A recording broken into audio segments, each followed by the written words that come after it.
Information discussed in this podcast may be sensitive in nature to some listeners. Listener discretion is advised.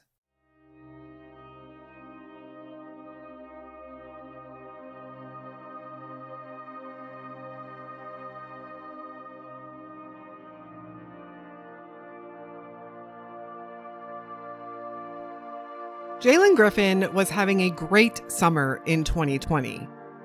In August, he had just got a new puppy, and like any 12-year-old boy would be, Jaylen was thrilled. Jaylen was also a creative kid, and as the baby of the family, he had a big supportive network around him. He was a mama's boy, by all accounts, and he loved going to his grandmother's house next door for family dinners. Jaylen had a close-knit family, and most lived in the Buffalo, New York area as he did. On August 4th, 2020, Jaylen left to take the puppy for a walk. He returned a little while later and left again, this time without the pup. Jaylen told his mom he was going to go to the store and asked her if she needed anything. She said she did not. His mom wasn't worried, however. She knew just what Jaylen was up to. He liked to go down to the grocery store on his street and offer to help carry bags for shoppers to earn some money. Usually the shoppers would give him some change in exchange for him helping carry their bags. Then this became a normal routine for Jaylen. You have to admire a kid with a creative work ethic. But after some time, and Jaylen still wasn't home yet, his family began to worry. As time progressed and they couldn't find him, he was soon reported missing, and a community came together to look for this young boy. To date, Jaylen still hasn't been seen or heard from. Where is Jaylen Griffin?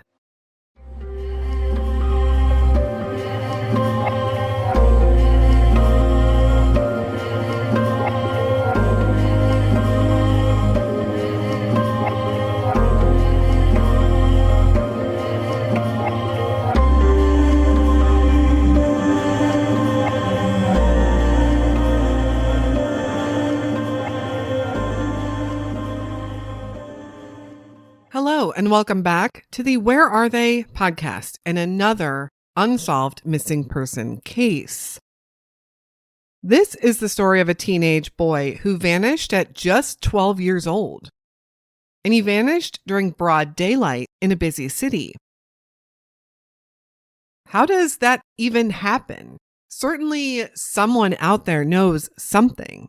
Before we dive into this boy's story, I want to give a big welcome and shout out to our newest Patreon member, Gabrielle. Thank you so much for your support and for helping our mission. Jaylen was born on April 22nd, 2008 to mom Joanna, and he would be the baby of the family. Because of this, he was loved and spoiled maybe a little more than the others. And he had a whole network of people looking after him. Jaylen was said to be a mama's boy, and he was super close to everyone in his family, which included his grandmother who lived right next door to them. Jaylen spent his childhood up until that point being a happy and carefree and just an overall good kid. The city of Buffalo, New York, where Jaylen lived, is a big place, but his family and his community network was tight. He was living in the Broadway Fillmore area of Buffalo. In the summer of 2020, Jaylen had just finished 5th grade. The country was still wrapped up in the pandemic, and life was different, sort of. One of Jaylen's favorite things to do was go down to the grocery store on his street and help customers carry their bags. In exchange, they would often pay him a little bit or give him a little bit of spare change. And Jaylen liked earning some spending money while helping others, even at just age 12.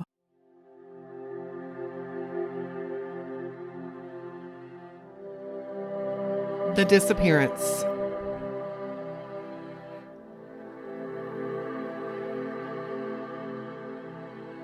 On August 4th, 2020, Jaylen woke up as normal.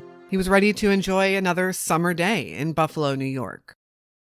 The family had a new puppy at that time, and that morning, Jaylen was excited to take the puppy for a walk.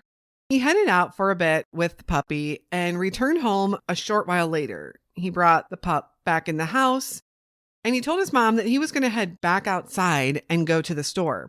He even asked if she needed anything, and she said no, she didn't. The store he was talking about was just down the road from his house. And his mom didn't think anything about it. This was something that Jaylen did often.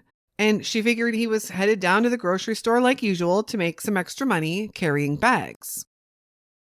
But as the afternoon turned into evening and then darkness fell over Buffalo, Jaylen still wasn't home.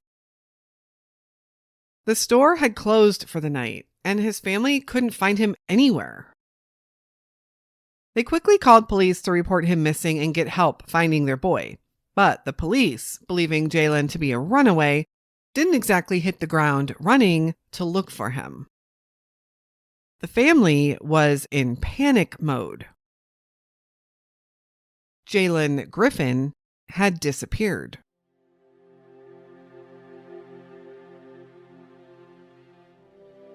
The search.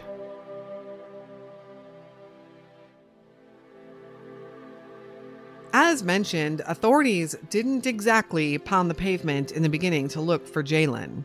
They seemed pretty confident, in fact, that the young boy just ran away from home and would likely come back soon. They advised his parents to just give it some time, a day or two, and he would probably come home. However, his family knew, without a doubt, that that wasn't the case. Jaylen was doing well. He was a happy-go-lucky 12-year-old enjoying his summer. He had just got a new puppy. He had figured out a way to make a little bit of money helping people. And Jaylen's family was a close one. And he was in a good place. Why would Jaylen run away? According to his mom, Joanna, he wouldn't. If police weren't going to really help, it was going to be up to the family, friends, and the community to search for Jaylen. They went door to door and put up flyers everywhere they could. But all of that stuff cost money, and his family was struggling to continue the search. But all they wanted to do was find Jaylen. And searches continued to turn up very little. Every once in a while, a tip would come in, a sighting. And as soon as it did, the family and volunteers were in that neighborhood talking to everyone, going door to door, and putting up flyers. It was difficult to search otherwise because no one knew quite where to look. He was last seen at his home in the Broadway, Fillmore neighborhood of Buffalo, and he possibly went to the grocery store just a short ways down the street. But where else could he have gone? As time went on, the family was becoming more and more heartbroken. But they believed that Jaylen was out there, likely lured away by someone or even taken against his will. Authorities might not have been doing a whole lot to find Jaylen, but two agencies stepped up to help the family in their search. The Community Action Coalition of Western New York. From their website, CAO of WNY is a source of hope for low-income individuals and families facing adversity. Our mission is to ensure their struggle is not alone. We have the resources and experience and dedicated staff to help our clients overcome problems in their lives and find new ways to succeed. Jaylen's family was definitely facing adversity at this time. The Community Action Coalition helped Jaylen's family by providing missing person posters and flyers and helping to organize some actual physical boots on the ground type of searches. They also have a confidential tip line, and they did receive some tips on Jaylen's location, or at least some sightings of Jaylen. And as soon as those tips did come in, they quickly organized searches in that area. They wasted no time. Another organization that was big in helping the Griffin family was Bury the Violence. Karima Morris founded Bury the Violence, which helps find missing and runaway children and young adults. They also assist the community in other ways, providing resources, programs, and education all with the goal of helping end the violence in Buffalo. Karima Morris actually founded this organization after her niece was found murdered. Bury the Violence also stepped in and helped organize searches for Jaylen and worked to raise awareness about his story. Thankfully, even if authorities weren't going to do a whole lot to help the Griffin family, these two nonprofit organizations stepped up and really, really helped out.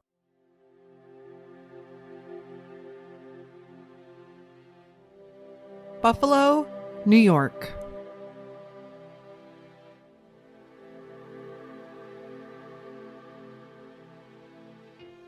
Buffalo sits on the west side of the state of New York, right on the banks of Lake Erie. Buffalo is the biggest city on the west side of the state. In fact, Buffalo is actually the second biggest city in the state overall, of course, behind New York City itself on the east side.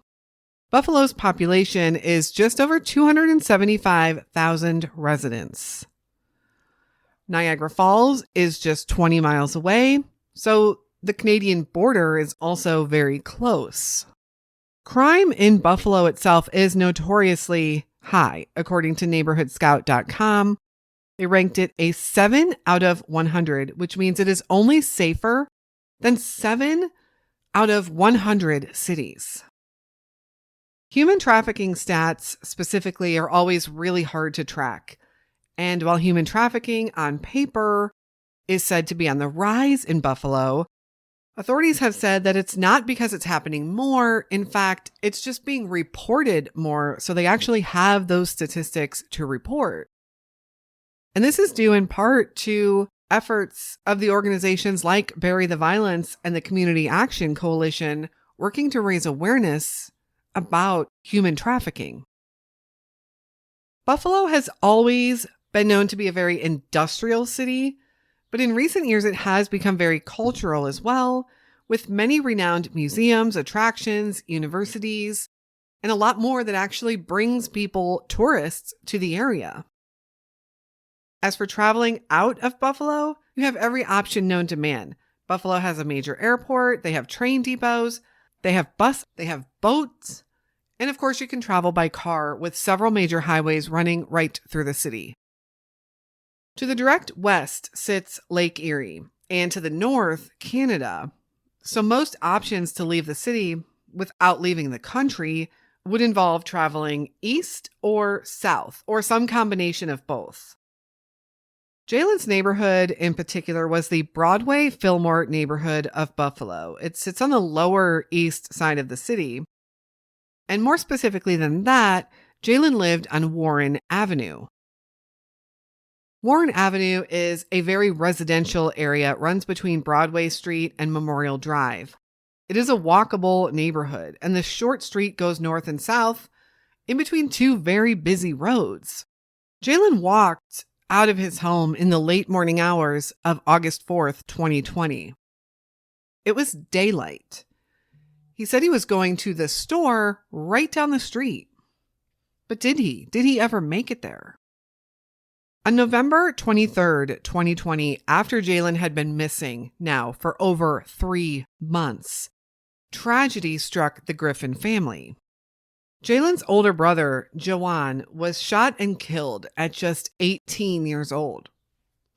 The details and circumstances around his death are unclear. Jaylen's family at this time still believed that Jaylen was out there somewhere, and they hoped that once he heard that news, he would certainly return home. He was close to his brother. He was close to his entire family. If he knew something like that had happened, they knew he would come home. He would never abandon his family during this time. But Jaylen never returned home, even for the brother's funeral. His family, especially his mother, believes that Jaylen must not have heard the news, or he must not have been able to come home because maybe someone was possibly holding Jaylen against his will. The family once again had to deal with trauma and heartbreak just a few months after Jaylen vanished. When Jaylen disappeared in 2020, there was a lot going on in the world. Could that have hindered search efforts for Jaylen? During that time, other parents came forward to express their dissatisfaction with how authorities handled their missing children reports. Many, if not all of them, were told to wait 24 to 48 hours. But those are the most crucial hours to search for missing persons, especially missing children. And even if the child is a runaway, kids are not equipped to live on their own or live on the streets. The urgency to find them still needs to be there. Runaway or not, they are certainly in danger. Since that time, however, authorities in Buffalo seem to have taken a different approach to searching for missing kids. In 2022, there was a total of 78 missing children reports in the greater Buffalo area. This is what one officer, Trooper James O'Callahan, had to say about that. Quote, "That number is a lot and it needs to be taken serious. Time is important. The let's wait 24-hour thing, that's gone." End quote. I'm glad to hear that. Missing children reports, missing person reports need to be acted on immediately. I hope they put their actions behind their words in Buffalo. Jaylen Griffin disappeared in the middle of the day on August 4th, 2020, doing what many 12-year-olds do, spending time outside enjoying their summer. How does this happen? This leads me to my many questions. Was it confirmed he ever made it to the store at the end of his street that day? The store that he had told his mother he was headed to? Is there any CCTV footage from the store or any other nearby store or business of Jaylen from that day? And if so, was he alone? Are there any other verifiable sightings of Jaylen from that day or the days after, really? And again, was he alone? Does he have any electronics to check? A phone, a computer, a tablet, etc.? Perhaps he'd been communicating with someone.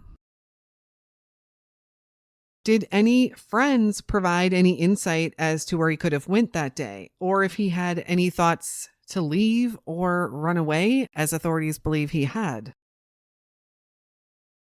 We know that many sightings did come in, mostly from the information from the nonprofit agencies working with Jaylen's family, but were any of them confirmed to actually be Jaylen? Do we know where he was last seen, other than his home on Warren Avenue, by his mother? What questions do you have? What do you think happened to Jaylen Griffin on August 4th, 2020. Jaylen is described as an African-American male with brown eyes and black hair cut short. He was 5'3" tall and he weighed around 145 pounds when he was last seen in August 2020. Jaylen was just 12 years old then, and he would today be 15 years old.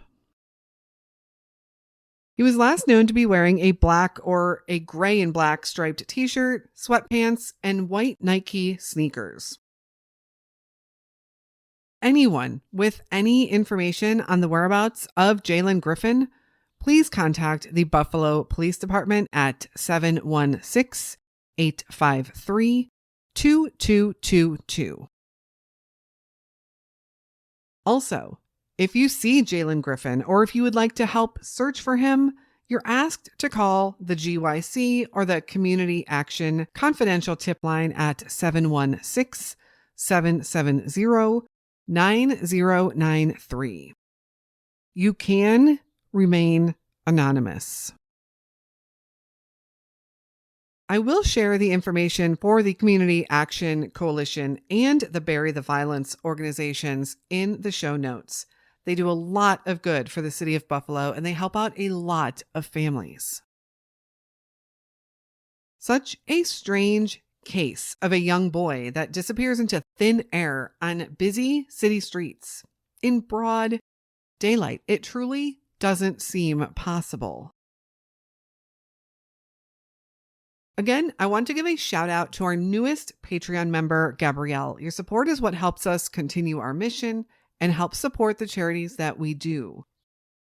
If you'd like to support us over on Patreon, you can find that link in the show notes. You can also support us by following us on social media and by leaving us a 5-star rating and review on your podcast platform of choice.